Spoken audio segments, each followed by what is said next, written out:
మీ అందరికీ శుభోదయం. నా డాక్టర్ అబ్బాస్. ఈరోజు మనము photography social society through visuals అనే ఒక కొత్త సామాజిక శాస్త్రంలోని ఒక కొత్త పేపర్ని మనం ఈరోజు తెలుసుకుంటున్నాము.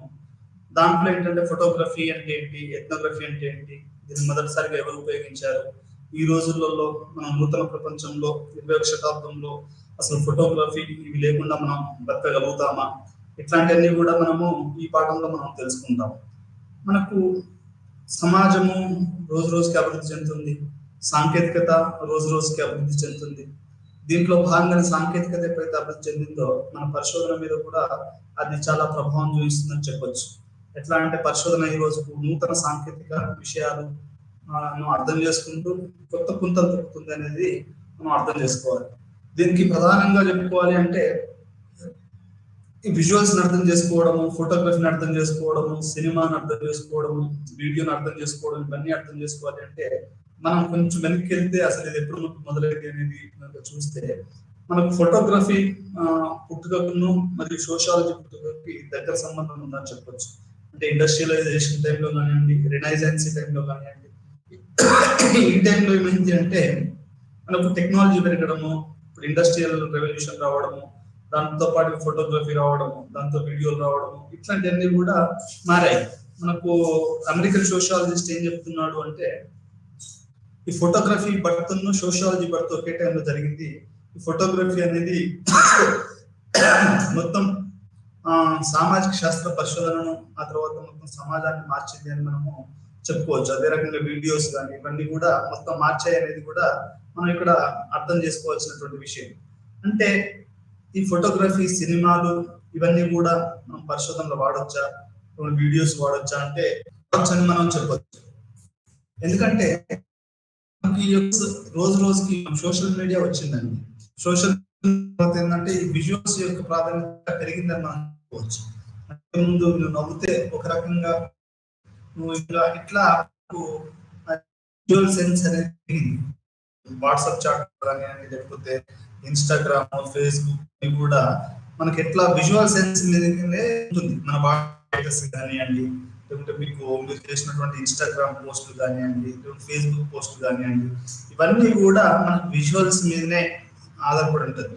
21వ శతాబ్దం అనేది రోజు రోజుకి విజువల్స్ మీదనే ఆధారపడ్డది అని మనం చెప్పుకోవచ్చు. మరి ముఖ్యంగా మనం చెప్పుకుంటా పోతే మీరు కనుక వాట్సాప్ కనుక చూస్తే వాట్సాప్ డిపి అనే వాళ్ళు చాలా మంది అమ్మా నాన్నలు పెట్టుకుంటారు, కొంతమంది నేనైతే సముద్రాన్ని పెట్టుకున్నాను. ఎట్లా అంటే మనం పెట్టుకున్న డిపి అనేది మనం చెప్తున్న దానికి అర్థం అనేది మనం ఇప్పుడు అర్థం చేసుకోవచ్చు. మన ప్రధానమంత్రి గారు కూడా ఆ మధ్యలో మాట్లాడుతూ మీరు డిపిని జాతీయ జెండాను పెట్టుకున్నామని చెప్పారు. అంటే అదేంటంటే జాతీయ జెండా పెట్టుకోవడం అంటే మీకు ఒక సెన్స్ చేస్తుంది. అది ఎట్లా చెప్తుంది, నేను జాతీయవాదానికి కట్టుబడి ఉన్నానని. నువ్వు పాలస్తీనాన్ని పెట్టుకున్నావు అనుకో, నేను పాలస్తీనానికి కట్టుబడి ఉన్నానని. ఇంకేదో పెట్టుకున్నావు అనుకో, నేను పలానానికి కట్టుబడి ఉన్నానని ఇట్లా చెప్పుకుంటా మనము పోవచ్చు. అంటే ఈ రకంగా మనం కనుక చూస్తే ఈ విజువల్స్ అనేటివి చాలా చాలా సెన్స్ చేస్తాయి.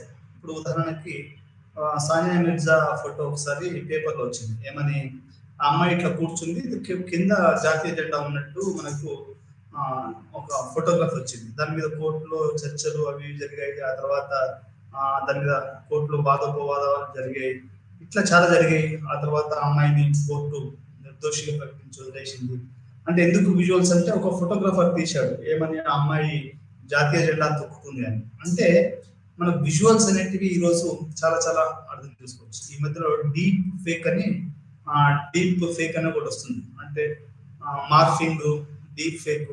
ఇప్పుడు మీరు చాలా సినిమాలో లేదంటే పెద్ద ప్రముఖమైన హీరోయిన్ ని పెట్టేసేసి వాళ్ళు ఒక బ్లూ ఫిల్మ్ తీయడం, అది ఎందుకంటే రేటింగ్ ఎక్కువ మంది చూడాలి అంటే నువ్వు తలనా హీరోయిన్ అయితే ఎక్కువ మంది చూస్తారనేది డీప్ ఫేక్ చేయడం, ఇట్లాంటివన్నీ కూడా మనకు విజువల్స్ ద్వారానే తెలుస్తుంది. ఇప్పుడు ఒక ముఖం తీసి ఇంకొక ముఖం పెట్టొచ్చు. మీరు అమితాబ్ బచ్చన్ ముఖం తీసేసి వేరే వాళ్ళ ముఖం పెట్టొచ్చు, లేకపోతే ఇంకేదన్నా ముఖం తీసేసి వేరే వాళ్ళ ముఖం పెట్టొచ్చు. అంటే విజువల్స్, మీడియా, ఆ తర్వాత ఫోటోగ్రఫీ, ఇవన్నీ కూడా మొత్తానికి సమాజంలో చాలా చాలా ప్రభావం చూపిస్తుందని చెప్పొచ్చు. ఇప్పుడు మనకు ఉద్యమాలు జరుగుతూ ఉంటే ఏం చేస్తారు, ఉద్యమాలు జరుగుతూ ఉంటే మనకు సీసీ కెమెరాలు ఉంటాయి. ఆ సీసీ కెమెరాలు మన విజువల్స్ అవపడుతూ ఉంటాయి. నేను క్రైమ్ చేసాం అనుకోండి, క్రైమ్ లో ఎట్లా ఉంటుంది, క్రైమ్ చేసినప్పుడు ఏ టైంలో వాడు ఏటీఎం క్రైమ్ అయినా కానీ, మర్డర్స్, మానభంగాలు, ఇవన్నీ కూడా మనకి ఎట్లా తెలుస్తాయి, ఎట్లా అంటే ఇప్పుడు మొత్తం సీసీ కెమెరాలు వచ్చేసాయి. మన సొసైటీ మొత్తం సర్వేలెన్స్ సొసైటీ అయిపోయింది. సర్వేలెన్స్ అంటే విజువల్స్, అది ఏ స్పీడ్ లో వస్తుంది, ఏ స్పీడ్ లో ఇది వీడు పోతున్నాడు, ఏ స్పీడ్ లో వీడు మర్డర్ చేశాడు, ఇవన్నీ కూడా మనకు విజువల్స్ ద్వారానే మనకు తెలుస్తా ఉంటది. అంటే ఈ రోజు విజువల్స్ అనేది క్లారిటీ లేదనుకోండి, మళ్ళీ పోలీసు వాళ్ళు ఏం చేస్తారు, ఆ విజువల్స్ బండి నెంబర్ ఉంటే వాడిని ఇంకో నెంబర్ దాన్ని క్లారిటీ ల్యాబ్స్ కి అక్కడ పంపించి మనకు విజువల్ క్లారిటీ అనేది తీసుకొస్తారు. అంటే నేను చెప్పదలుచుకున్న విషయం ఏంటంటే ఈ రోజు విజువల్ మేకింగ్ అనేది చాలా చాలా ముఖ్యంగా అది నేర పరిశోధనలో మనకు సెన్స్ అది అర్థం చేసుకోవడంలో, సినిమాలలో, పరిశోధనలలో చాలా ముందుకు వచ్చేసింది అని మనం చెప్పుకోవచ్చు. ఇట్లాంటి దానికి అసలు కారణం ఏంటంటే మొట్టమొదటిసారిగా అసలు ఈ విజువల్స్ ని ఎవరు వాడారు అని మనం కనుక చరిత్రను అర్థం చేసుకుంటే మనకు మొట్టమొదటిసారిగా మాన్యువల్స్కి ది ది టర్బోలైడ్ ఐలాండర్స్ అనే దాని బుక్ లో ఆయన మొట్టమొదటిసారిగా విజువల్స్ ను వాడడం జరిగింది, అంటే ఫోటోగ్రఫీని వాడడం జరిగింది. ఆ తర్వాత Margaret Mead, the famous anthropologist, the Samoa దీవులలో ఆమె చేసినటువంటి పరిశోధనకు అదేంటి అంటే ఆమె కొన్ని అది చేసింది ఏంటి, ఆమె ఫోటోగ్రఫీ ఇది ఎస్సే ఆఫ్ ఫోటోగ్రఫీ అని ఒక ఫోటోగ్రఫిక్ ఎస్సే ఆఫ్ ట్రైబల్స్ అని రాసింది. అంటే ఫోటోల ద్వారా ఆ కమ్యూనిటీని అర్థం చేసుకోవడం అనేది మనకు ఇది అర్థమవుతుంది. అంటే ఇక్కడ చెప్పాల్సిన విషయం ఏంటి అంటే ఇక్కడ మనకు ఫోటోగ్రఫీ, విజువల్స్ అనేవి మనకు మాలినోవ్స్కీ గారు ఫేమస్ ఆంథ్రోపాలజిస్ట్, అదే విధంగా ఫేమస్ ఆంథ్రోపాలజిస్ట్ ఉన్నటువంటి మార్గరెట్ మీడ్, వీళ్ళిద్దరు కూడా మనకి ఈ యొక్క విజువల్ ఆంథ్రోపాలజీని, విజువల్ సోషియాలజీని మొదలుపెట్టారని మనం చెప్పుకోవచ్చు. ఇవి మనకు ప్రాథమికంగా మన వర్క్ ను అర్థం చేసుకోవడానికి ఇది విజువల్ అనేది అర్థం చేసుకోవాలి. ఇది సొసైటీలో ఎట్లా వచ్చింది అంటే ఆ తర్వాత మనకు మార్గరెట్ మీడ్, మాన్యువల్స్కీ తర్వాత ఎవరు ఈ విజువల్స్ ని ఎక్కువగా వాడారు అనేది కూడా మనం చూసుకోవాల్సిన అవసరం ఉంది. అదేవిధంగా మన సోషియాలజీలోకి ఈ విజువల్ సోషియాలజీ ఎట్లా వచ్చింది, అది ఏ రకంగా సమాజాన్ని ప్రభావితం చేసింది అనేది కూడా మనం ఇక్కడ అర్థం చేసుకోవాల్సినటువంటి విషయం. అంటే 21వ శతాబ్దము మోడర్నిటీ, ఆధునికత, ఇవన్నీ కూడా మొత్తం విజువల్స్ మీద ఆధారపడ్డాయి. కాబట్టి మనకు ఈ రోజు ప్రత్యేకంగా సోషియాలజీలో ఒక visual society through the visuals అనేది కూడా మనం ఈ రోజు చదువుకోవాల్సినటువంటి ఆవశ్యకత వచ్చింది. అంటే విజువల్స్ యొక్క ప్రాధాన్యత ఏంటో మీకు అర్థం చేసుకోవచ్చు. మీరు మణిరత్నం సినిమా చూస్తే, లేకపోతే ఏదైనా పాకిస్తానీ సినిమాలు చూస్తే, లేకుంటే అకిరకుల సోహా సినిమాలు చూస్తే విజువల్స్ అనేటివి చాలా మీకు ఆడియన్స్ ని కట్టిపడేస్తాయని చెప్పొచ్చు. ఇప్పుడు ఒక తెలుగతంలో అతని పేరు మర్చిపోయాను, అతను చాలా విజువల్స్ చాలా బాగుంటాయి. కొంతమందికి విజువల్ సెన్స్ బాగుంటుంది. అంటే దీనికి ముందు అంటే what you mean by visuals అని మీరు అడగవచ్చు. సార్ విజువల్స్ అంటే ఏంటి అంటే మనం చూసి అంటే సీయింగ్ అని, దానికి ముందు ఒక డైరెక్టర్ కానీ, ఒక ఫోటోగ్రఫర్ కానీ, ఒక అది కానీ ఫస్ట్ వాడు ఒకటి ఆలోచిస్తాడు, వాడు ఒకటి అనుకుంటాడు మనసులో. ఇప్పుడు కాశ్మీర్ లోకి వెళ్ళి ఆ కొండల మీద పక్కన ఉండి తీయాలి మాకు పాట ఎట్లయితే తీశారు అంటే అది ముందుగా ఊహించుకుంటారు. ఎట్లా అంటే ఫస్ట్ విజువల్స్ ఆర్ సీయింగ్స్ అంటే నువ్వు ముందుగా ఊహించుకున్న దానికి నువ్వు దృశ్య రూపము చేయడం అనేది. ఇప్పుడు నాకు ఒకటి ఉంది, నేను ఉదాహరణకి ఫుట్బాల్ ట్రావెలర్ అనే కవిత రాసినప్పుడు నాకు విజువల్స్ ఎట్లా ఉంది, అది ఫుల్ గా నడుస్తున్న బస్సులో నాకేం చేయాలంటే ఫుల్ గా నడుస్తున్న ఊగుతున్నటువంటి బస్సులో నాకు విజువల్స్ తీసి ఒక వీడియో అప్లోడ్ చేయాలని ఉన్నది. అది నేను ముందే ఊహించుకుంటున్నాను, అంటే ఆల్రెడీ నేను చూశాను సమాజంలో దాన్ని, నాకంటూ కొన్ని విజువల్స్ ఉంటాయి, ఆ విజువల్స్ నేను చూస్తున్నాను. అంటే విజువలైజేషన్ అంటే ఫస్ట్ సీయింగ్ అనేది మనం అర్థం చేసుకోవాలి. ఇది మొట్టమొదటిసారిగా మనకు సోషియాలజీలో, ఆంథ్రోపాలజీలో ఇట్లాంటి వాటిలలో మనకు వచ్చింది అనేది ఇక్కడ మనం అర్థం చేసుకోవాల్సినటువంటి విషయం. వివిధ సమాజశాస్త్ర విభాగాల్లో సమాజాన్ని అర్థం చేసుకోవడానికి దృశ్యమానాలను ఎలా ఉపయోగించాలో వివరించగలగాలి. మనం ఈ పాఠం ఏం తెలుసుకుంటాం అంటే వివిధ సమాజ శాస్త్రాలలో, అంటే ఎకనామిక్స్ కానివ్వండి, ఆంథ్రోపాలజీ కానివ్వండి, సోషియాలజీ కానివ్వండి, పొలిటికల్ సైన్స్ కానివ్వండి, వీటన్నిటిలో కూడా ఈ యొక్క దృశ్యాలను ఎట్లా వాడుతున్నారు, విజువల్ మీడియాని ఎట్లా వాడుతున్నారు అనేది మనం ఇక్కడ అర్థం చేసుకోవాల్సినటువంటి విషయం. ఇప్పుడు నా ఎంఫిల్ లో నేను గిరిజన మీద పరిశోధన చేసేటప్పుడు ఏంటంటే కొన్ని ఫోటోగ్రాఫ్స్ పెట్టాను, వెనకాల కోయా గిరిజనుల యొక్క ఫోటోగ్రాఫ్స్ పెట్టాను. అందుకనే ఇది మనకు విజువల్స్ అనేవి నాకు బాగా ఉపయోగపడ్డాయి. అంటే అది సప్లిమెంట్ చేస్తుంది. మామూలుగా ఇంతకుముందు ఏమనుకునే వాళ్ళంటే రిటర్న్ వర్డ్ ఈజ్ ఎథ్నోగ్రఫీ అనుకునే వాళ్ళండి.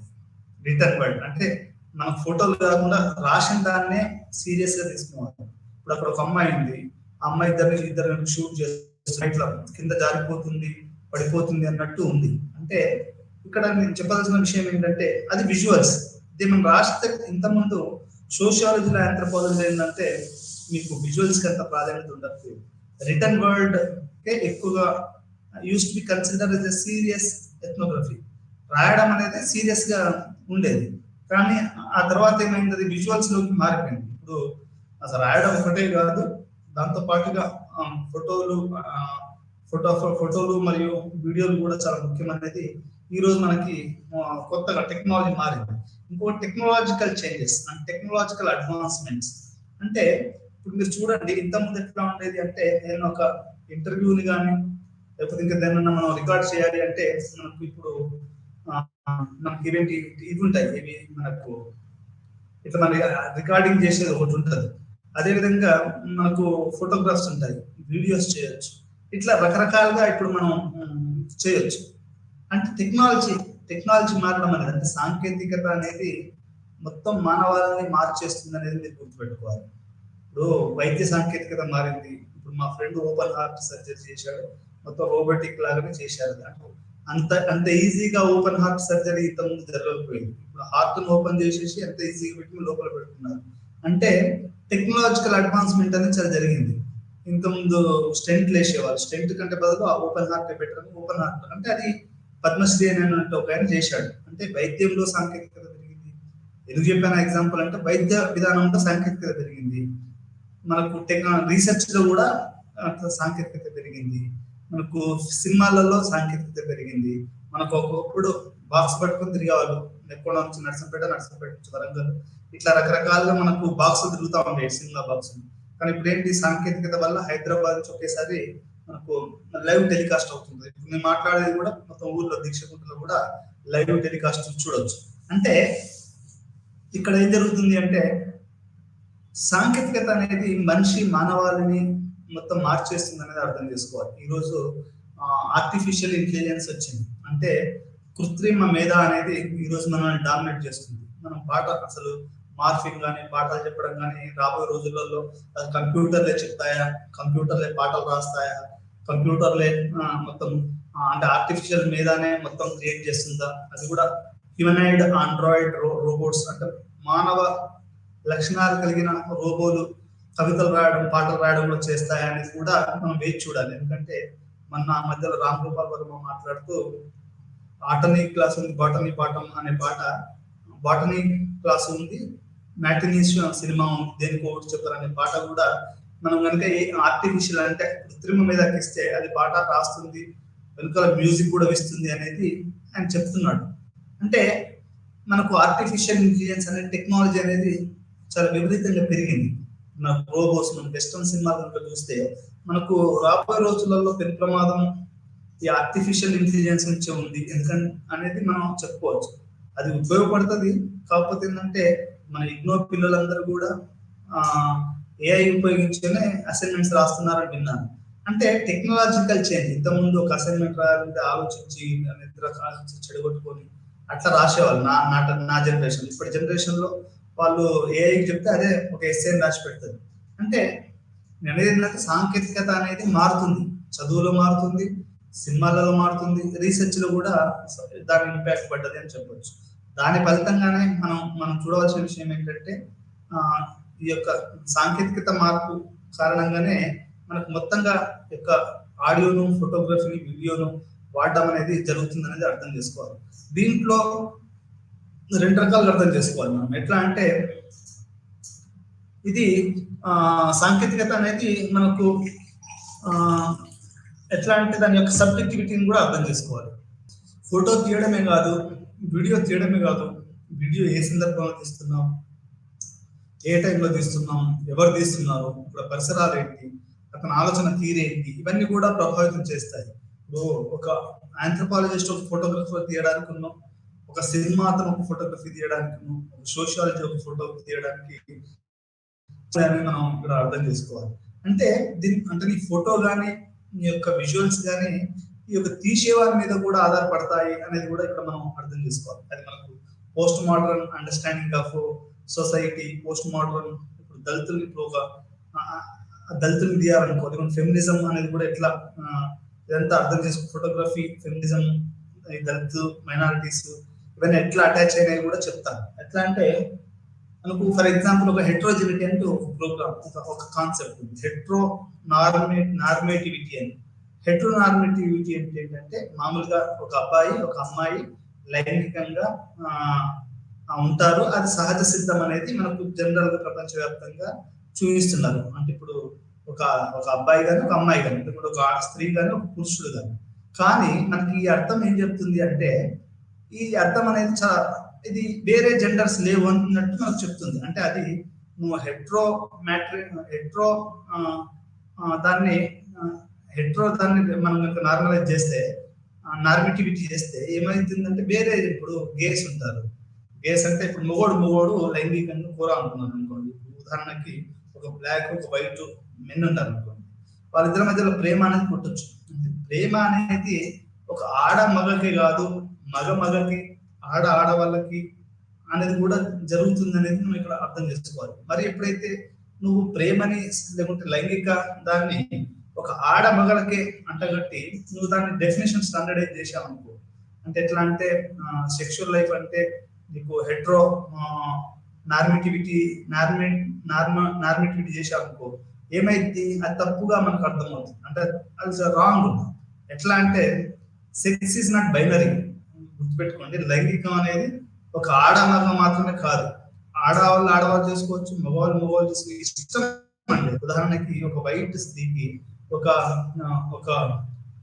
అదేంటంటే ఒక బ్లాక్ స్త్రీకి బాగా ఇష్టం అనుకో, అది బాగా వాళ్ళు ఒకరు ఒత్తుకోవడం కానీ లేకుంటే లైంగికంగా తృప్తి పొందడం కానీ ఇవన్నీ జరగవచ్చు. మగవాళ్ళు కూడా ఒక ఏదైనా ఇద్దరు ఇష్టపడి వాళ్ళు కూడా లైంగికంగా సుఖం పొందవచ్చు. అంటే ఈ లైంగికత్వాన్ని మనం ఒక ఆడ మగకి అనేది ఒక స్టాండర్డ్ డెఫినేషన్ చేసాం అనుకోండి, అదేమవుతుంది అంటే మనం సమాజ శాస్త్రానికి అన్యాయం చేసినట్టే అవుతుంది. మీరు లారెన్స్ సినిమా కనుక చూస్తే దాంట్లో ఈ అంశాలు కొన్ని మనకు లారెన్స్ గారు చూపించడం జరిగింది. సినిమా లారెన్స్ అంటే ఇట్లా మనకు మూడు, అంటే ఈ యొక్క ఫోటోగ్రఫీ, ఫెమినిస్ట్ మూవ్మెంట్, ఈ యొక్క స్త్రీవాద ఉద్యమాలు ఇవన్నీ కూడా ఏం చేశాయంటే మూడో కోణాన్ని ఆవిష్కరించాయి. రెండు కోణాలే కాదు, మానవ సమాజానికి త్రినేత్రుడు అంటారు కదా, మూడో నేత్రాన్ని కూడా ఓపెన్ చేశారు. అంటే థర్డ్ జెండర్ అనేది కూడా ఉంది అనేది మనం ఇక్కడ అర్థం చేసుకోవాల్సిన విషయం. ఈ థర్డ్ జెండర్ అనేది ఈ మనకు ఫోటోగ్రఫీలో మనం ఎంతవరకు ఇప్పుడు గేను లెస్బియన్స్ ని మనం ఎంతవరకు ఫోటోగ్రాఫ్ చేశాము, లేకపోతే gay parade, lesbian parade, pride back మనం ఎంత ఫోటోగ్రఫీ చేశాము, ఎంతవరకు ఎథ్నోగ్రఫీకి మనం అకౌంట్స్ నడిపాము అనేది కూడా ఇక్కడ చాలా చాలా ముఖ్యమైనటువంటి విషయం. అంటే బయాస్నెస్ ఏదైతే మనకు బయాస్ ఉందో, బయాస్నెస్ అనేది చాలా చాలా ముఖ్యమైనది ఇక్కడ మనం అర్థం చేసుకోవాల్సినటువంటి విషయం. సోషియాలజీ అనేది మరీ ముఖ్యంగా ఈ బయాసెస్ లేకుండా గే అయినా లెస్బియన్ అయినా లేకుంటే ట్రాన్స్సెక్షువల్ అయినా, కొంతమంది ఆడవాళ్ళు మగవాళ్ళుగా మారుతారు. ఇప్పుడు కొంత పుట్టడం మగవాళ్ళుగా పుడతారు కానీ ఆడ లక్షణాలు ఉంటాయి. ఫర్ ఎగ్జాంపుల్ నాలాంటి వాళ్ళు ఉన్నాను అనుకోండి, నేను గిన్నెలు కడుగుతాను, అది గిన్నెలు కడగడం అంటే ఇష్టం. అంటే నేను I'm not saying I'm gay, but I'm telling you little feminine activities are there with me. నాతో కొన్ని ఇట్లాంటి పనులు చేసే అది ఉంది. దాన్ని అంత మాత్రాన మనం దాన్ని అట్లా కొట్టిపోయడం కష్టం. అంటే కొంతమందిలో ఏంటంటే ఆడపిల్లల్లో మగ లక్షణాలు ఉంటాయి, మీరు చూసే ఉంటారు. వాళ్ళు ఏంటంటే జీన్స్ ప్యాంట్ వేసుకొని మాట్లాడుకోవడం, చేయడం అవన్నీ కూడా ఉంటాయి. అంటే ఎప్పుడైతే నువ్వు హెట్రో నార్మేటివిటీని కనుక చూపిస్తే, అంటే అపోజిట్ వాళ్ళు మాత్రమే సెక్స్ చేసుకుంటారు, అదే సహజ సిద్ధం అని ఎప్పుడైతే నువ్వు నిర్వచిస్తావో అదేమవుతుంది అంటే, అది ఇప్పుడు మగవాళ్ళంటే ఇష్టపడే వాళ్ళు, ఆడవాళ్ళంటే ఇష్టపడే వాళ్ళు, అది దాని వాళ్ళు ఆ పరిధిలోకి రాదు కదా. అదొక అంటే వాళ్ళ జీవితాన్ని నువ్వు పరిగణలోకి తీసుకురావట్లేదు అనేది ఇక్కడ మనం అర్థం చేసుకోవాల్సినటువంటి విషయం. అంటే ఈ రకంగా మనకు ఫోటోగ్రఫీ, ఫెమినిస్ట్ ఉద్యమాలు ఇవి ఏం చేశాయంటే మనకు మూడో యాంగిల్ ను ఇవి పరిచయం చేశాయి. ఇప్పుడు మీరు సిటీలో చూడండి, వీధి బాలలు, అర్ఫన్స్, స్లమ్ డ్వెల్లర్స్, వీళ్ళందరూ కూడా గే, లెస్బియన్, ఆ తర్వాత రకరకాలైనటువంటి ఉంటాయి. ఎందుకంటే ఆ కంజెస్టెడ్ లైఫ్ లో వాళ్ళు అట్లా అలవాటు పడతారు. ఆర్మీ బ్యారాక్స్ లలో, హాస్టల్స్ లలో ఇవన్నీ కూడా ఎవరికి ఎట్లా ప్రేమ పుడుతుందో అనేది మనం చెప్పడం కష్టం. కాబట్టి ఒక ఒక ఏకశిలా దృశ్యం కాదు, అంటే లైంగికత్వం అనేది ఒక ఆడమగ అనేది ఏకశిలా దృశ్యం కాదు, బహుళ రకమైనటువంటి దృశ్యాలు ఉన్నాయి. మగవాళ్ళు మగవాళ్ళు అని, ఆడవాళ్ళు ఆడవాళ్ళు. ఇదంతా ఫోటోగ్రఫీ చేస్తుందా? మరి దాన్ని మనం అర్థం చేసుకోవాలి కదా విజువల్స్ ని. ఒక ఆడవాళ్ళు మగవాళ్ళు ఇట్లా ముద్దు పెట్టుకున్నట్టు ఇప్పుడు మనకు కమల్ హాసన్ది కానీ లేకుంటే ఆమిర్ ఖాన్ కానీ లాంగ్ పెద్ద సుదీర్ఘమైన కిస్సులు ఇస్తా ఉంటారు వాళ్ళు. అంటే అదే మనకు ఆ హెట్రో నార్మటివిటీ అనేది అది చాలా రాంగ్. ఇప్పుడు మగవాళ్ళు నాకు తెలిసి షారూక్ ఖాన్ ఇంకొక మగవాళ్ళు లాంగ్ కిస్ ఇవ్వచ్చు, తప్పే ఉంది అంటే తప్పంటే అనేది అంటే జరగవచ్చు. అంటే అది మనకు ఫోటోగ్రఫీ వచ్చిందా, మనకు విజువల్స్ వచ్చాయా, దాన్ని ఎట్లా అర్థం చేసుకోవాలి అంటే మొత్తం స్త్రీవాద ఉద్యమం అనేది సమాజాన్ని మరియు మూడవ కోణం వైపు లాక్కెళ్ళింది. మన సోషియాలజిస్టులు మొత్తం ఆంథ్రోపాలజిస్టుల యొక్క ప్రధాన లక్ష్యం ఏంటంటే వీటిని కూడా మనం పరిగణలోకి తీసుకుని మనం ముందుకెళ్ళాలి అనేది ఇక్కడ మనం అర్థం చేసుకోవాల్సినటువంటి విషయం. దృశ్య పరిశోధన పద్ధతులను వివరించాలి అంటే అదే రకంగా మనకి ఎటువంటి దృశ్య పరిశోధన పద్ధతులు ఉన్నాయనేది కూడా మనం యొక్క పాఠంలో తెలుసుకుందాం. విజువల్ ఎథ్నోగ్రఫీ అంటే ఏమిటో వివరించడం కూడా తగిన దృశ్య పద్ధతిని ఎంచుకోవడం. అంటే వాట్ కైండ్ ఆఫ్ మోడ్, నువ్వు ఇంటర్వ్యూ చేస్తున్నావా, ఫోటోగ్రఫీ చేస్తున్నావా, వీడియో చేస్తున్నావా అనేది, ఏ పద్ధతిని ఉపయోగించుకుంటున్నావు అనేది కూడా మనకి ఇక్కడ ముఖ్యం. దృశ్య పరిశోధనలో రిఫ్లెక్టివిటీ మరియు సబ్జెక్టివిటీ యొక్క ప్రాముఖ్యతను చర్చించాలి. అంటే సబ్జెక్టివిటీ అండ్ రిఫ్లెక్సివిటీ అంటే ఇప్పుడు మనం ఒకటి చేస్తామండి, చేసినప్పుడు దాని గురించి పునరాలోచిస్తాం. మనం ఇంటికి వెళ్ళి ఈ రోజు నేను పాఠం ఎట్లా చెప్పాను, లేకుంటే దాన్ని రిఫ్లెక్సివిటీ అంటారు. అంటే ఈ పాఠం చెప్పేది ఏమి మనకు ఇంకొన్ని ఫోటోగ్రాఫ్స్ పెడితే బాగుండే, అయ్యో ఇంకొంచెం అడ్జస్ట్ బాగుండే, దాన్ని ఏమంటారంటే రిఫ్లెక్సివిటీ అంటారు. సబ్జెక్టివిటీ అంటే నేను ఎట్లా ఫీల్ అయ్యాను అసలు ఈ సబ్జెక్ట్ గురించి అనేది కూడా ముఖ్యం. అంటే పరిశోధనలో కూడా ఈ రిఫ్లెక్సివిటీ, ఫోటోలు సరిగా తీశానా లేదా, సరైన యాంగిల్స్ తీశానా లేదా, ఇవన్నీ కూడా మనకు సబ్జెక్టివిటీ నా యొక్క దాంతో కూడా ఇట్లాంటివి కూడా చాలా ప్రముఖమైనటువంటి పాత్రను వహిస్తాయి. ఇప్పుడు మీకు విన్ఫ్రే షో ఉందనుకోండి, మీకు బ్లాక్ రిఫ్లెక్సివిటీ సబ్జెక్టివిటీ దొరుకుతుంది. మీరు అదే వేరే ఒక నార్మల్ వైట్ మ్యాన్ షో చూశారనుకోండి, వాడు చూపించే దృశ్యాలు వేరు కావచ్చు, ఇంకా వాడు చూపించే వాడి ఆలోచన తీరు వేరు కావచ్చు. ఇట్లా రకరకాలుగా మనకి దృశ్య పరిశోధనలో రిఫ్లెక్సివిటీ మరియు సబ్జెక్టివిటీ ఉంటుంది అనేది మనం అర్థం చేసుకోవాలి. సమకాలీన సమాజంలో విజువల్స్ వల్ల సమృద్ధిగా మరియు విశ్వవ్యాప్తంగా ఉన్నాయి. అవి మనం దైనందిక జీవితంలో మరియు మనస్థితుల్లో ఒక భాగం. సాంకేతికత పురోగతి, ఫోటోగ్రఫీస్, ఫిల్మ్, వీడియో క్లిప్పులు మొదలైన కొత్త రకాల దృశ్య రూపాలతో మనకు సుపరిచితం. అంటే మనకు రోజు రోజుకి సమకాలీన సమాజంలో విజువల్స్ అనేటివి చాలా సమృద్ధిగా విశ్వవ్యాప్తంగా ఉంటున్నాయి. ఎక్కడో సౌదీలో ఉన్న వాళ్ళు మనకి విజువల్స్ పంపిస్తూ ఉంటారు.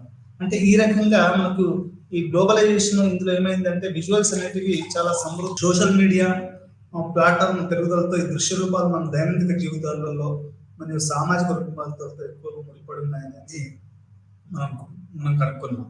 అంటే ఈ సోషల్ మీడియా ప్లాట్ఫామ్ పెరుగుదలతో ఈ దృశ్య రూపాలు మన దైనందిక జీవితాలతో మరియు సామాజిక గుర్తింపులతో ఎక్కువ ముడిపడి ఉన్నాయని మనం కనుక్కుంటున్నాం. అంటే ఈ రోజులలో చాలా మంది యూట్యూబ్ ప్లాట్ఫామ్స్, ఈశ్వరే గారు ఉన్నారు, ఆయన యూట్యూబ్ ఒక ఛానల్ ఓపెన్ చేశాడు. మా ఫ్రెండ్ సుబ్బారావు ఉన్నాడు, అతను ఒక యూట్యూబ్ ఛానల్ ఓపెన్ చేశాడు.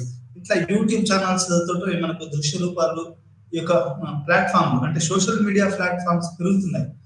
ఎవరికి వాడే ఒక ప్లాట్ఫామ్ క్రియేట్ చేసుకుంటున్నారు. ఇప్పుడు ఇంతకుముందు ఎట్లా ఉండేది అంటే మీటింగ్లు అవి ఉండేది, ఇప్పుడు అట్లా లేదు. నువ్వు సోషల్ మీడియాలో ఏదైనా పోస్ట్ చేస్తే అందరు చూస్తారు, కొన్ని వైరల్ అవుతాయి. దాంట్లో కూడా నీ వీడియోలు వైరల్ చేయడానికి ఒక గ్రూప్ ఉంటుంది, వాళ్ళకి కనుక నువ్వు డబ్బులు ఇస్తే వాటిని వీడియోని అందరు చూసే విధంగా చేస్తారు.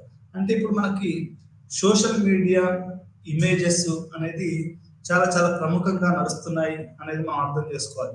కొన్ని వీడియోలు కొన్ని మిలియన్స్ ఆఫ్ వ్యూస్. ఇప్పుడు నాకు తెలిసి ప్రపంచంలోనే అత్యధికంగా చూసిన వీడియో అంటే అది మైకేల్ జాక్సన్ది విన్ఫ్రే షోలో చెప్పవచ్చు. ఆ తర్వాత మరి ఏది ఉందో నాకు తెలియదు, నాకు గుర్తుండి అది ప్రపంచంలో ఎక్కువ మంది ఆ షోని చూశారనేది నాకు అర్థం. అంటే దృశ్య రూపాలు ఎక్కువగా ఉన్నాయి. అంటే మీడియాలో మోడీ గారిది ఉంది అనుకోండి, లేకపోతే కేసీఆర్ గారిది ఉంది, లేకపోతే రేవంత్ రెడ్డిది ఉంది. మీకు హైయెస్ట్ వ్యూస్ అనేవి రావడం వల్ల కదా వాళ్ళు ఈ రోజు లీడర్స్ గా వాళ్ళు గుర్తింపు చెందుతున్నారు. షారూక్ ఖాన్ ఉన్నాడు, ఒక చిన్నది చేస్తే కొన్ని లక్షల కోట్ల వ్యూస్ వస్తాయి. అమితాబ్ బచ్చన్ ఉన్నాడు అనుకోండి, కొన్ని లక్షల కోట్ల వ్యూస్ వస్తాయి నాకు సోషల్ మీడియాలో కనుక చూస్తే. అది నేను మీరు చేసిన 100-50 వస్తాయి, అంటే అంతే ఉంటుంది మన యొక్క కెపాసిటీ. అంటే ఇక్కడ ఏమవుతుందంటే సోషల్ మీడియా ప్లాట్ఫామ్ పెరగడం, దాంతో విజువల్స్ ఈ రోజులలో మీకు ఫోక్ సాంగ్స్ కనుక చూస్తే మనకు ఏది ఇప్పుడు మనకు బతుకమ్మ పాటలు కానివ్వండి, లేకపోతే తెలంగాణ ఫోక్ కనుక చూస్తే మీకు కొన్ని మిలియన్స్ వ్యూస్. జిల్లేలమ్మ జిల్లా అని ఒక పాట చిన్నపిల్లలు బాగా ఇష్టపడతారు, అది అది కొన్ని కోట్ల మంది చూశారు. అంటే ఆ సోషల్ మీడియా మనకు ఆ రూరల్ బ్యాక్గ్రౌండ్ ఇవన్నీ కూడా మనకు సోషల్ మీడియా ప్లాట్ఫామ్ పెరగడం, చిన్న పిల్లలు కూడా ఇప్పుడే పుట్టిన పిల్లలు కూడా సోషల్ మీడియా పూర్తిగా అదొక వ్యసనం లాగా తయారైందని మనం చెప్పుకోవచ్చు. అంటే ఈ రకంగా మనకు విజువల్ అనేది ఈరోజు ఒక ప్రధానంగా మొత్తం సమాజాన్ని అది ప్రభావితం చూపిస్తుంది అనడంలో ఎటువంటి అతిశయోక్తి లేదనేది నా ఉద్దేశం. విజువల్స్ ద్వారా వ్యక్తుల ప్రాతినిధ్యం వహించడానికి లేదా తమ గురించి ప్రదర్శించడానికి ఎంచుకున్న వాటి నుండి చాలా సేకరించవచ్చు. విజువల్స్ ద్వారా సామాజిక జీవితం యొక్క స్పృహ మరియు ఉపస్మారక రెండూ కూడా ఉన్నాయి. అంటే ఒక విజువల్స్ మనం పాత విజువల్స్ కనుక చూస్తే నెహ్రూ గారి నుంచి మొదలు పెట్టుకుంటే మనకు విజువల్స్ చూస్తే ఆ రోజుల్లో లైఫ్ తీసుకున్నాం అనుకోండి, ఆ రోజుల్లో ఫ్యామిలీస్ ఎట్లా ఉండేవి, ఒక గిరిజన ఫ్యామిలీస్ ఎట్లా ఉండేవి, మిగతా ఫ్యామిలీస్ ఎట్లా ఉండేవి అనేది మనం ఫోటోగ్రఫీ నుండి మనం అనలైజ్ చేస్తే మనం చెప్పొచ్చు. అంటే ఎట్లా వాళ్ళు ముందుకు వస్తున్నారని. ఉదాహరణకి మనకు ఈ లెసన్ లో మనం కనుక చూస్తే బాంబేలో ఒక ఆడపిల్ల యొక్క బ్రిటిషర్స్ వ్యతిరేకంగా ఆమె పోరాడుతుంది. అంటే ఖాదీ వస్త్రాలు కావాలి, ఈ యొక్క బైకాట్ ఏదైతే గాంధీ గారు ఇచ్చిన దానికి ఒక దృశ్యం ఉంది. దాంట్లో ఏంటంటే మగవాళ్ళు ఉన్నారు, ఆడవాళ్ళు ఒక ఆమె పోరాడుతుంది. అంటే ఇన్నర్ ఒక ఒక ఒక ఇంట్లో ఉండి వంట చేసుకుని బట్టలు ఉతికి పిల్లలకు స్నానాలు చేసి పిల్లలకు బడి సర్ది చేసి అన్నం వండి కూర వండి ఇల్లు దూడ్చి ఇవన్నీ కూడా అంటే డొమెస్టిక్ ఒక లేడీ బయటకు వచ్చేసేసి గాంధీ గారి మన ప్రభావంతో ప్రొటెస్ట్ చేయడము, ఈ యొక్క బైకాట్ ఫారిన్ క్లాత్ అనేది ఆ ఫోటో కనుక చూస్తే అంటే అప్పుడే ఉన్నటువంటి ఒక డొమెస్టిక్ దాంట్లో నుంచి ఎట్లా ఆడవాళ్ళు బయటకు వస్తున్నారు అనేది మనకు అది చెప్పవచ్చు. అదే రకంగా మనం ఇక్కడ మన పాఠంలో అర్థమయ్యేది ఏంటంటే మనం ఒక పాత ఫోటోను చూపించేసి మనం అడిగాం అనుకోండి, అంటే ఆ రోజులకి ఈ రోజులకి ఆడవాళ్ళ యొక్క జీవితాలు ఎట్లా మారాయి, లైంగిక స్వేచ్ఛ ఉందా లేదా, కుటుంబంలో స్త్రీల యొక్క మన స్వేచ్ఛ అయ్యే పరిస్థితి ఏంటి, ఇవన్నీ కూడా మనకి చాలా చాలా చాలా స్పష్టంగా అవపడతాయని మనం అర్థం చేసుకోవాలి. అంటే ఫోటోగ్రఫీ విజువల్స్ అనేటివి నిజానికి కూడా సమాజాన్ని అర్థం చేసుకోవడానికి చాలా చాలా ఉపయోగపడతాయి. అది మనకు మారుతున్న సమాజానికి ఒక గుర్తింపుగా మనకు పరిశోధన అంశంగా ఉంటాయని చెప్పుకోవచ్చు. విజువల్స్ క్రమశిక్షణ విధానం, ఛాయాచిత్రాలు, చలనచిత్రాలు, వీడియోలు కొంతకాలంగా వివిధ సామర్థ్యశాస్త్ర విభాగాల్లో వాడుతూ ఉన్నాయి. వాడుక నిబంధనలు వివిధ విభాగాల్లో వారి అంగీకారం మారుతూ ఉంటాయి. ఆంథ్రోపాలజీ, సోషియాలజీ మరియు సాంస్కృతిక అధ్యయనాలలో విభాగాలు ఛాయాచిత్రాలు మరియు వీడియోలకు సంబంధించిన విధానాల్లో తేడాలు కలిగి ఉన్నాయి. అంటే anthropological way of seeing the world, ఆ తర్వాత sociological way of seeing the world, ఆ తర్వాత కల్చరల్ స్టడీస్ ఉంటుంది ఫ్లూలో ఉంది, నాకు తెలిసి హెచ్సిలో కల్చరల్ స్టడీస్ లేదు కానీ. అంటే ఈ యొక్క సాంస్కృతిక అధ్యయనాలలో వీటికి వివిధ రకాల ఒక్కొక్క డిసిప్లిన్ ఒక్కొక్క రకంగా వీటిని చూస్తుంది అనేది మనం చెప్పాలి. భారతదేశంలోని కొన్ని విభాగాల చరిత్రను దృశ్యమాన ప్రాముఖ్యతను ప్రదర్శిస్తుంది. నిజానికి భారతదేశంలో మానవ శాస్త్ర ఆవిర్భావంలో ఫోటోగ్రఫీ కీలక పాత్ర వహించింది. అంటే భారతదేశంలో కనుక మనకు మీరు గాంధీ జయంతి అప్పుడు మనకు లేకపోతే ఇండిపెండెన్స్ డే అప్పుడు మనకు ఫోటోగ్రఫిక్ షో అని పెడతారు. మనం చూస్తే అప్పుడు ఉన్నటువంటి రోజుల్లో గాంధీ గారి ట్రైన్ నుంచి దిగేది అది క్లాసిక్ ఫోటో అని చెప్పొచ్చు. గాంధీ గారు పక్కగా ఉండే ఫోటో ఇక్కడ రెండు అది పట్టుకొని ట్రైన్ కి రెండు పట్టుకొని అట్లా దిగే ఒక ఫోటో ఉంటుంది. చాలా చోట్ల చూసాను. అది మనకు ఒక దృశ్యమాన చిత్రం అని చెప్పొచ్చు. అంటే భారత స్వతంత్రాన్ని గాంధీ గారు ట్రైన్ లో ఎట్లా దిగారు, మహబాద్ వరంగల్ కూడా దిగారని విన్నాను. మహాత్మా గాంధీ గారు ఒక రోజు ఉన్నారని విన్నాను. ఆయన చెన్నైకి వెళ్ళడం, దేశం మొత్తం యానం చేయడం ట్రైన్ లో, ఆ దృశ్యాలు అనేటివి మనకు ఇండిపెండెన్స్ డే అప్పుడు కానివ్వండి, రిపబ్లిక్ డే అప్పుడు కానివ్వండి మనకి ఇవి చూపిస్తా ఉంటారు. ఈ రకంగా మనకు మానవ శాస్త్ర ఆవిర్భావంలో ఫోటోగ్రఫీ అనేది చాలా కీలక పాత్ర వహించింది అనేది మనకు చాలా చాలా ముఖ్యం. ఉన్న ప్రధానమంత్రి ఫోటోలు కూడా తీస్తూ ఉంటారు అప్పుడప్పుడు. అంటే ఫోటోగ్రఫీ అనేది ఈస్ ఎ బేసిక్ టూల్ అండి.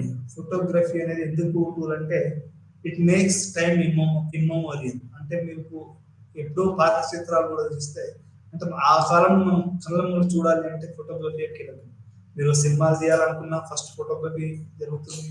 తర్వాత ఇంకేం జరుగుతుంది, ఫస్ట్ ఫోటోగ్రఫీలోనే ఫోటోగ్రఫీ అనేది బేసిక్.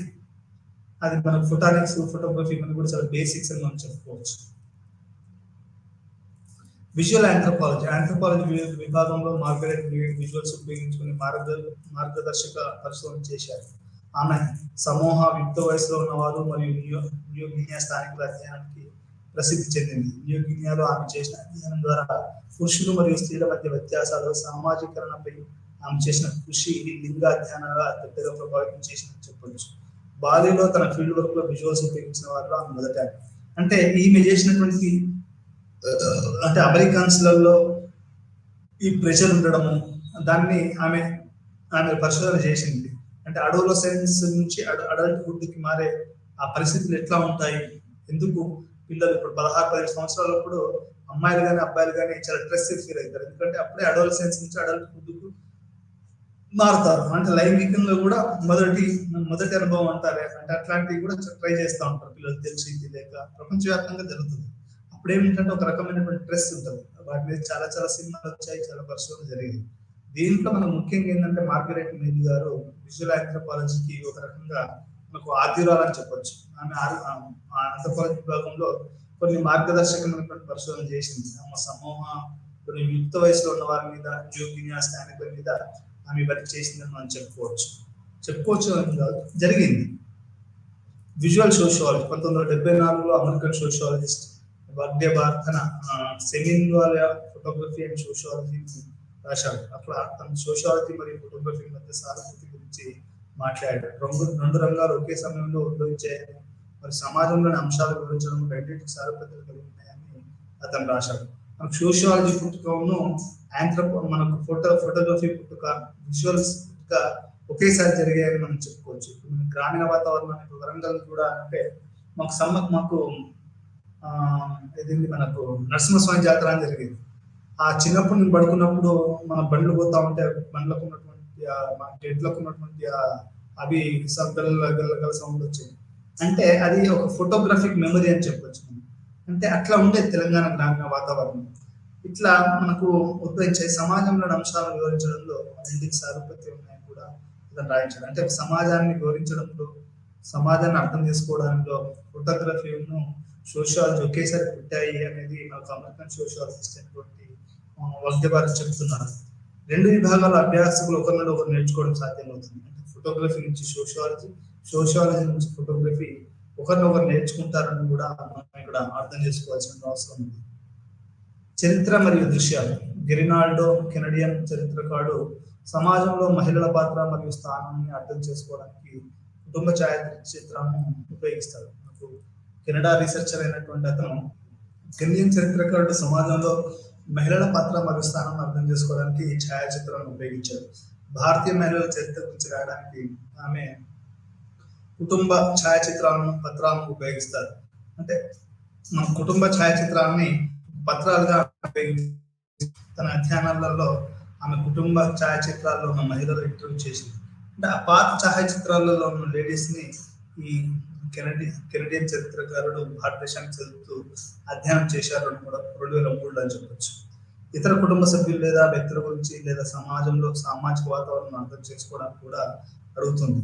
ఫోటోగ్రఫీ గురించిన చుట్టూ ఉన్న వివరాలను గుర్తు చేసుకున్న ప్రక్రియలో మహిళలు తమ సొంత జీవిత అనుభవాలను వివరించడానికి వెల్లడించారు. ఇతర పత్రాలు లేవు. అంటే ఒక ఫోటోను చూసినప్పుడు మీరు ఎవరైనా అడిగారనుకోండి, వాళ్ళు వెనక్కి వెళ్ళి తమ జీవితం అప్పుడెట్లుండేది ఇప్పుడెట్లుండేది అనడానికి వివరించడం అనేది జరుగుతుంది. విజువల్ ఎథ్నోగ్రఫీ అనేది మెథడాలజీగా అర్థం చేసుకోవచ్చు. వివిధ క్రమశిక్షణ ఎజెండాలు మరియు సైద్ధాంతిక సూత్రాల సెట్ల ద్వారా తెలియజేసే మరియు తెలియజేయబడే సంస్కృతి మరియు సమాజాన్ని అనుభవించడం, వివరించడం మరియు ప్రాతినిధ్యం వహించడం విధానం. ఇది సమాజాల సంస్కృతిలో వ్యక్తి గురించి జ్ఞానాన్ని అందించే సృష్టించే ప్రక్రియ. ఎథ్నోగ్రఫర్లు తమ అధ్యయనాల్లో పార్టిసిపేటరీ మెథడాలజీ, అబ్జర్వేషన్ మెథడాలజీ అనేక పద్ధతులపై ఉపయోగించవచ్చు. సాంఘిక మానవ యొక్క శాస్త్రవేత్త సారా పింక్ ప్రకారం ఎథ్నోగ్రఫికల్ పరిశోధన విజువల్స్ నుండి వేరు చేయడం కష్టం. అంటే మన విజువల్స్ యొక్క ఎథ్నోగ్రఫీని వేరువేరుగా చేయడం అనేది చాలా కష్టం అనేది ఇక్కడ అర్థం చేసుకోవాలి. ఎథ్నోగ్రఫీలో చిత్రాలు, శబ్దాలు, పదాలు లేదా సంస్కృతి వ్యక్తీకరణ యొక్క ఏదైనా మాధ్యమంగా అనివార్యం. అంటే ఎథ్నోగ్రఫీలో ఏంటంటే మనకు ఒక గిరిజన దాన్ని తీస్తున్నా కానీ, ఒక దాన్ని తీస్తున్నా కానీ, ఇవన్నీ ఒక సౌండ్స్ కానీ, చిత్రాలు కానీ, ఇవన్నీ కూడా ఒక అనివార్యంగా కూడా మనం ఇక్కడ అర్థం చేసుకోవాలి. చూసే చర్య పరిశోధన ప్రయోజనాల కోసం విజువల్స్ ఉపయోగించినప్పుడు తలెత్తే ప్రాథమిక ప్రశ్న, ఒకరు విజువల్స్ ఎలా అధ్యయనం చేస్తారు? ప్రారంభించడానికి ఫోటోగ్రాఫర్లు, ఫిల్మ్లు, వీడియోలు, ఆర్ట్ అధ్యయనాల్లో ఉపయోగించే వివిధ రకాల విజువల్స్ గురించి చాలా ముఖ్యం. విజువల్స్ ని అధ్యయనం చేయడం లేదా విజువల్స్ ఉపయోగించడం వంటి చర్యలకు అన్నిటికంటే ముందు అధ్యయనాల్లో విజువల్స్ ఉపయోగించడంలో రిఫ్లెక్సివ్ విధానం అవసరం. ఎవరైనా ఇప్పటికే ఉన్న విజువల్స్ ఉపయోగించుకున్నా లేదా సామాజిక వాస్తవికతను సంగ్రహించడానికి ప్రయత్నించిన ఒకరు అతని ఆమెలో ఇన్ఫార్మర్ల గురించి కూడా తెలుసుకోవడం ముఖ్యం. వీక్షకుడు సామాజిక స్థితి, లింగ, వయస్సు, కులం, జాతి, వ్యక్తిగత చరిత్ర మరియు ఇతర అంశాలు ఇక్కడ ముఖ్యమైనవి. అంటే మనం ఏ రకంగా ఒక ఫోటోను చూస్తున్నాము, మనం ఏ రకంగా విజువల్స్ అర్థం చేసుకుంటున్నాం అనేది రిఫ్లెక్సివిటీ. అంటే మనకి ఎట్లా చెప్పాలి అంటే, రిఫ్లెక్సింగ్ అంటే ఎట్లా అంటే ఒకదాని మీద మనం ఆలోచించడం, దాన్ని రిఫ్లెక్సివిటీ అంటారు. మనం ఫోటో బాగా తీసామా లేదా, నేను చాలా సార్లు సెల్ఫీ తీసుకుంటాను కానీ చాలా వాటిని అప్లోడ్ చేయను, ఎందుకంటే అది మళ్ళీ రిఫ్లెక్ట్ చేస్తున్నాను మంచిగా ఉన్నాయా లేవా అని, మళ్ళీ రీషూట్ చేయాల్సి వస్తుంది. దాన్ని రిఫ్లెక్సివిటీ అంటారు. ఇది మనం చూసే చర్య మీద కూడా ఆధారపడి ఉంటుంది అని చెప్పవచ్చు. రిఫ్లెక్సివిటీ మరియు సబ్జెక్టివిటీ అంటే ఏ రకంగా విజువల్ ఎథ్నోగ్రఫీ రిఫ్లెక్సివిటీ ముఖ్యమైన అంశం. ఈ కింది వాటి గురించి తెలుసుకోవడం కలిగి ఉంటుంది. పరిశోధకులుగా మౌనికి మరొకరిని సూచించే మార్గాల్లో స్పృహతో ఉండడాన్ని ఇది సూచిస్తుంది. విజువల్ ఎథ్నోగ్రఫీలో రిఫ్లెక్సివిటీ కూడా ఉంటుంది. దృశ్యాలు తెలియజేసే అర్థాలను తెలుసుకోవడం, అంటే ఒక్కొక్క దృశ్యం ఎటువంటి మనకు అర్థాలను తెలియజేస్తుంది అనేది కూడా మనకు ఈ యొక్క రిఫ్లెక్సివిటీ మరియు సబ్జెక్టివిటీలో మనకు అర్థమవుతుంది. విజువల్ టెక్నాలజీస్, ఇమేజ్ మేకింగ్ మరియు పరిశోధన ఇది చాలా ప్రధానమైనటువంటి విజువల్ టెక్నాలజీస్. విజువల్ టెక్నాలజీస్ అంటే ఇప్పుడు మన కంప్యూటర్లోనే ఉండి ఎక్కడో మనకు సెట్టింగ్స్లలో, విజువల్స్లలో మనకి ఏం చేస్తారు అంటే, విజువల్ టెక్నాలజీ ఏం జరిగిందంటే పెద్ద అడవిలో భీకరమైన అడవిలో ఉన్నట్టు మనకు చూపిస్తుంది. కానీ యాక్చువల్గా అది ఏంటంటే మనకు వెనకాల మొత్తం విజువల్ టెక్నాలజీస్, పెద్ద ఇల్లు వాడు ఒక మహల్ చూపిస్తాడు, కానీ అది కూడా visual technology. ABS, FX, VFX model technologies, visual technologies అనేవి చాలా మారుతున్నాయని కూడా మనం చెప్పుకోవచ్చు. అంటే విజువల్ టెక్నాలజీస్ అనేది మొత్తం మారుతున్నాయి. మన కంప్యూటర్ సిమ్యులేషన్ ద్వారానే అసలు మనం బయట ఉన్నట్టు. ఇప్పుడు మన హీరోయిన్ చెప్తా ఏం చెప్పింది అంటే, బాంబేలో మెహబూబ్ స్టూడియోస్ లోనే అన్ని చూపిస్తారు. అంటే న్యాచురల్ గా ఉండదు. ఇది మధుబాల ఒక ఇంటర్వ్యూలో రోజా హీరోయిన్ మాట్లాడుతూ, మనకు బాంబేలో వేరే దానికి ఏంటంటే ఒక కాశ్మీర్ అంటే కాశ్మీర్ లో చూపించారు కదా, అట్లా కాకుండా విజువల్స్ పెట్టేసేసి విజువల్ టెక్నాలజీస్ ఉపయోగించేసి మనం కనుక చేస్తే అది జరుగుతుంది. అది మొత్తము కాస్ట్ ఎఫెక్ట్ మోడల్ అర్థం చేసుకోవడానికి విజువల్ టెక్నాలజీస్ ని, ఇమేజ్ మేకింగ్ ని ఎక్కువగా వాళ్ళు వాడుతున్నారు అనేది మనం ఇక్కడ అర్థం చేసుకోవాల్సిన విషయం. పీరి బూర్తియో ఫోటోగ్రఫిక్ అభ్యాసాలపై రాస్తూ ప్రజలు తమ దృశ్యమాన పనిలో ఇప్పటికే ఉన్న దృశ్య రూపాలు లేదా శైలులను ఎందుకు ఉపయోగిస్తున్నారు అని వివరించడానికి ప్రయత్నించారు. అంటే ఎందుకు ఇట్లాంటి దృశ్యాలను వాడుతున్నారు ప్రజలు, ఇట్లాంటి దృశ్య రూపాలను ఎందుకు, ఇప్పుడు బతుకమ్మనే ఎందుకు వాడుతున్నారు? ఎక్కువగా తెలంగాణ మొత్తంలో ఎక్కడ చూసినా బతుకమ్మనే ఉంటుంది. ఎన్ని పండుగ వచ్చినా బతుకమ్మను వెయిట్ చేయడం కష్టం. బతుకమ్మ అనేది ఒక లైఫ్ లైన్ ఆఫ్ తెలంగాణ చెప్పుకోవచ్చు. అంటే ఎందుకు ఈ ఫోటోగ్రఫీని వాడుతున్నారు? వ్యక్తులు ఫోటోగ్రఫీలో దేనికైనా మరియు ప్రతిదానంలో సంగ్రహించడానికి స్వేచ్ఛగా ఉన్నప్పటికీ ఫోటోగ్రఫీ అభ్యాసానికి ఆబ్జెక్టివ్ పరిమితులు ఉన్నాయని కూడా అతను రాశారు. అంటే మనం స్వేచ్ఛగా ప్రతిదానంలో సంగ్రహించిన స్వేచ్ఛ ఉన్నప్పటికీ ఫోటోగ్రఫీ అది నిజం ఎంత, అది దాని యొక్క వ్యాలిడిటీ ఎంత, దాని పరిమితులు ఏంటి అని ఉన్నాయి కూడా అని కూడా అతను ఎక్స్ప్లెయిన్ చేశారు. లింగ గుర్తింపులు, సాంకేతికత మరియు చిత్రాలు. ఇటీవల సంవత్సరాలలో లింగాన్ని అధ్యయనం చేయడానికి ఎథ్నోగ్రఫిక్ పద్ధతి చాలా ముఖ్యమైనది. లింగం అనేది పురుషుడు మరియు స్త్రీల యొక్క స్థిరమైన మరియు బైనరీ ఐడెంటిటీగా అర్థం చేసుకోబడదు. ఇప్పుడు నాన్ బైనరీ ఐడెంటిటీలకు మరియు బహుళ స్త్రీలు మరియు పురుషత్వాలకు ప్రాధాన్యత ఏర్పడ్డది. అంటే నాన్ బైనరీ అంటే ఇంతకుముందు కూడా బైనరీ ఎంటిటీ కాదు. అంటే ఆడ మగనే కాదు, ఇప్పుడు నాన్ బైనరీ ఐడెంటిటీస్ అంటే గే, జే, లెస్బియన్, ట్రాన్స్సెక్షువల్, ట్రాన్స్ ఇవన్నీ కూడా ఇప్పుడు లైంగికత్వం అనేది ఒక బహుళ గుర్తింపు కలిగినటువంటి ఒక అంశంగా ఈ రోజు మనం అర్థం చేసుకోవాలి. విజువల్స్ యొక్క ఎథ్నోగ్రఫిక్ అధ్యయనాలలో లింగం లేదా గుర్తింపు ఇతర అంశాలు ముఖ్యమైనవి. ఇప్పుడు వాళ్ళని మనం కనుక ఫోటోగ్రఫీ తీయాలి, వాళ్ళ గురించి మనం మాట్లాడగలగాలి. విజువల్స్ ఇమేజ్ లేదా ఇతర రకాల విజువల్స్ టెక్నాలజీలో పరిశోధన భాగమైనప్పుడు పరిశోధకుడు మరియు ఇన్ఫార్మర్ ఐడెంటిటీలు ఎలా నిర్వహించబడతాయో మరియు వివరించబడతాయో నిర్ణయించడంలో అవి పాత్ర పోషిస్తాయి. విజువల్ ఎథ్నోగ్రఫిక్ పరిశోధనలో లింగ సంబంధాలు, అధికార సంబంధాలు లేదా అధికార సంబంధాలు విశ్లేషించబడతాయి. అంటే పవర్ రిలేషన్స్, మెన్ కు ఉమెన్ కు పవర్ రిలేషన్స్ ఎట్లా ఉన్నాయి, ప్రాక్సిమిటీ ఎట్లా ఉంది, ఇవన్నీ కూడా మనకు ఫోటోగ్రఫీ ద్వారా మనం బాగా ఎక్స్ప్లెయిన్ చేయొచ్చు.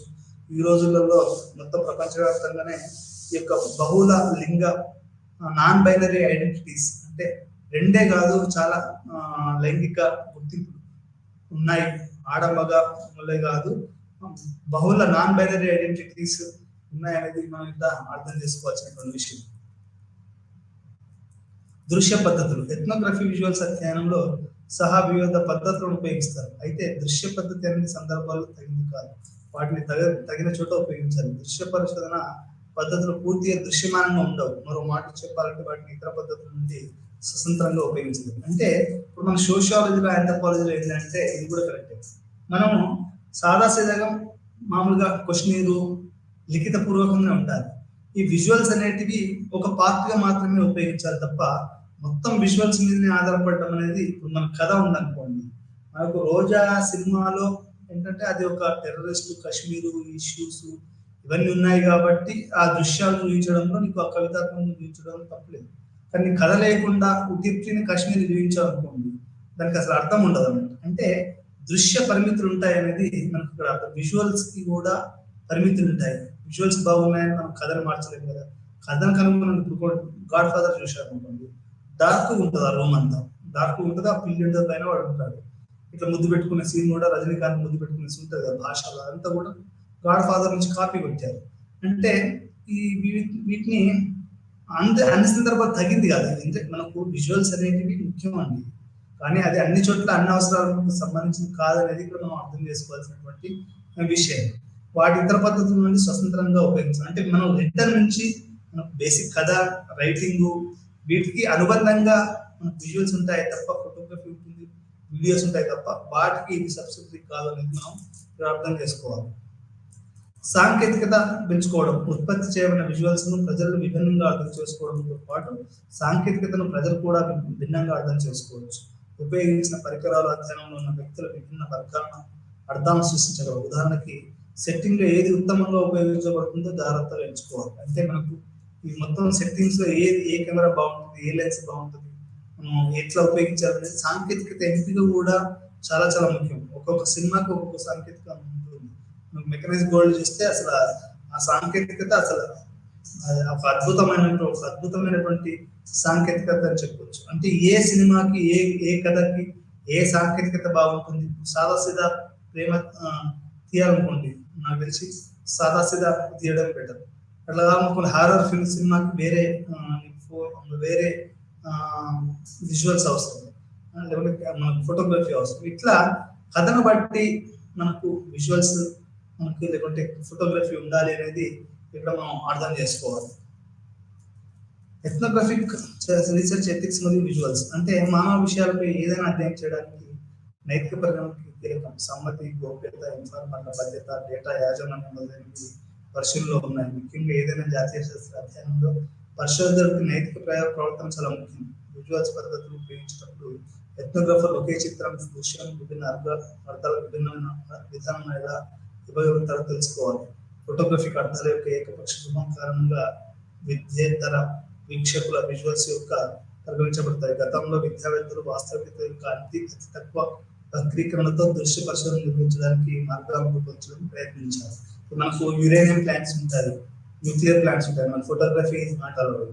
మనకు చాలా చోట్ల ఫోటోగ్రఫీ ఉస్మానియాలో తిరుగుతున్నాం, photography is not, videography, photography is not allowed అని రాశారు. Unethical. You cannot just arts college అంటే ఓకే నేను అర్థం చేసుకోవాలి, ప్రతిదాన్ని నువ్వు విజువల్స్ లోకి మార్చడం అనేది అది ఇప్పుడు టెంపుల్స్ ఉంటాయి, లేకపోతే కొన్ని వ్యక్తిగత ఇప్పుడు ఒక భార్య భర్తను లేకపోతే ప్రేమికులు వాళ్ళు లైంగికంగా కలుసుకుంటున్నారు, దానికి ఫోటోగ్రఫీ విజువల్ తీస్తే అది అసమ్మతమైనటువంటి చాలా వరకు బెదిరింపులు, మాఫియా వాళ్ళు ఒక అమ్మాయినో ఒక అబ్బాయినో ఒక బిజినెస్ మ్యాన్ ఒక అకాడమిషియన్ ఇట్లా మనకి దృశ్యం అనే సినిమా కూడా వచ్చింది. అది తమిళ్లో మలయాళంలో హిట్ అయిన తర్వాత తమిళ్లో తీశారు, తెలుగులో కూడా తీశారు వెంకటేష్ ఇదంతా. అంటే ఈ విజువల్స్ ఇక్కడ కనుక మనం వాడు ఏం చేస్తాడు, వాళ్ళ క్లాస్మేట్ అమ్మాయి స్నానం చేస్తుంటే వాడు విజువల్స్ తీస్తాడు, ఆ తర్వాత వాడు చనిపోతాడు డీజీపీ కొడుకు.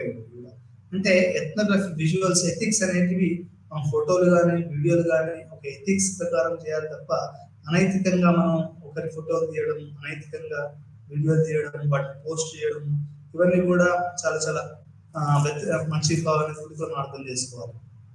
సంగ్రహం సమాజంలో వివిధ రకాల విజువల్స్ ఉన్నాయి, మరియు పెరుగుతున్న ప్రతిరోజు మనం విజువల్స్ పెరిగిన వినయాన్ని కనుగొంటున్నాం. ప్రతిరోజు మనకు విజువల్స్ పెరుగుతున్నాయి తప్ప ఇప్పుడు మనం ఎట్లా అంటే అండి అది మనం సెకండరీ లైఫ్ గడుపుతున్నాం, డైరెక్ట్ కమ్యూనికేషన్ లేదు మనిషికి మనిషి, అంటే మాట్లాడుకుంటున్నాం. ఇప్పుడంతా విజువల్స్ మీద నడుస్తుంది.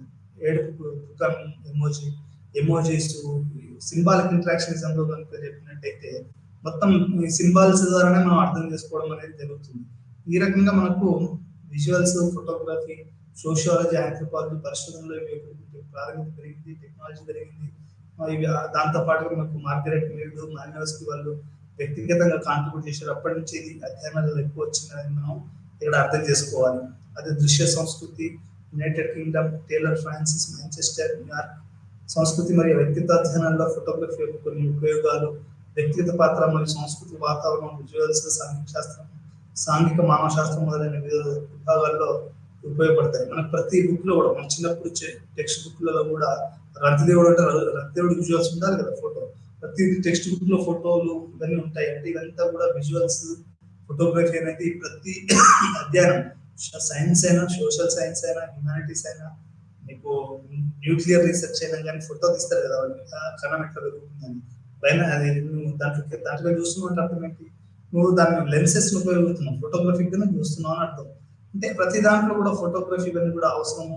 దృశ్య పరిశోధన యొక్క అది సోషియాలజీ రీసెర్చ్ లో కూడా దాని యొక్క ప్రభావం పడ్డదని చెప్తూ అవగాహన మరియు ప్రతిబింబంగా ఉండడం మరియు ఫీల్డ్ నుంచి అవగాహన కలిగి ఉండడం అనేది చాలా ముఖ్యం. అంటే ఒక లాంగ్ టర్మ్ లో మనం ఫ్రెండ్షిప్ చేసి ఫోటో తీయడము అట్లా అది వేరు. ఇప్పుడు మా అమ్మ నేను ఫోటో తీసినప్పుడు ఆమె వాట్సాప్ డీపీ వద్దని చెప్పింది, నాకు అది ఇంకా గుర్తుంది. మా అమ్మ ఇప్పటికి లేదనుకోని నేను చెప్తున్నాను. అంటే మనం ఎథిక్స్ పాటించాలి. తీయడం సరదాగా తీసాను, తీయకూడదు, అడిగి తీయాలి మనం ఫోటో, అది నాకు తప్పైంది అనుకుంటాను. ఈ రకంగా మనకు ఫోటోగ్రఫీ అనేది రీసెర్చ్ లో చాలా చాలా ముఖ్యమని చెప్తూ మరొక పాఠంలో మళ్ళీ కలుద్దాం. అప్పటివరకు సెలవు, నమస్కారం.